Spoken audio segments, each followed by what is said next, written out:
আজি কাজল দেৱগনৰ জন্মদিন। কাজল মানে বলিউডৰ ফৰিং ফুটা জোনাক। ৪৯টা বসন্তৰে চহকী হল কাজল। কাজলৰ জন্মদিনত অনুৰাগীৰ পাৰ ভঙা উষা।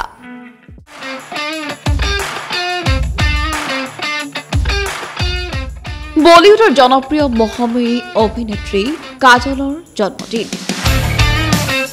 ৪৯টা বসন্তৰে সমৃদ্ধ কাজলৰ বৰ্ণময় জীৱন।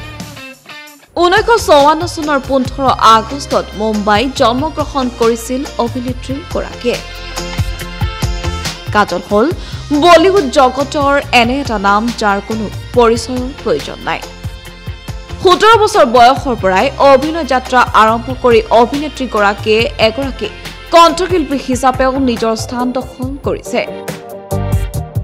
দশক জুৰি কাজলে নিজৰ মনোমোহা অভিনয়, আকৰ্ষণীয় ৰূপ আৰু চৰিত্ৰৰ ৰূপায়ণেৰে লাখ লাখ লোকৰ হৃদয় জয় কৰিছে।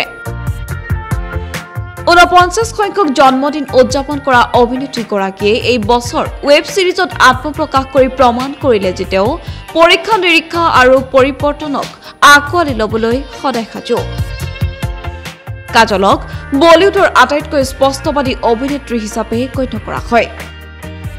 দিলৱালে দুলহানিয়া লে যায়েংগে, বাজিকৰ, দুশ্মন, কভি খুশি কভি গম আৰু ফনাৰ দৰে ছুপাৰহিট ছবি উপহাৰ দিছে তেওঁ দৰ্শকসকলক।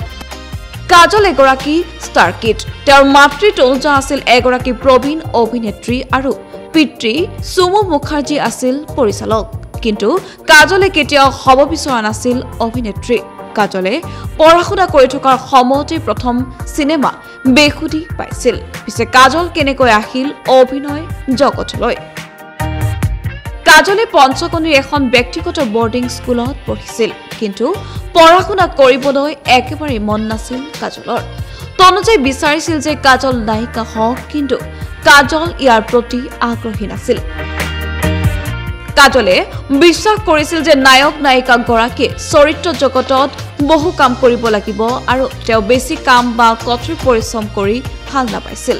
কিন্তু কাজলৰ এই সিদ্ধান্ত মাতৃয়ে ভাল পোৱা নাছিল আৰু কাজলৰ ইচ্ছাৰ বিৰুদ্ধে কাজলক লঞ্চ কৰাৰ সিদ্ধান্ত লৈছিল মাতৃয়ে।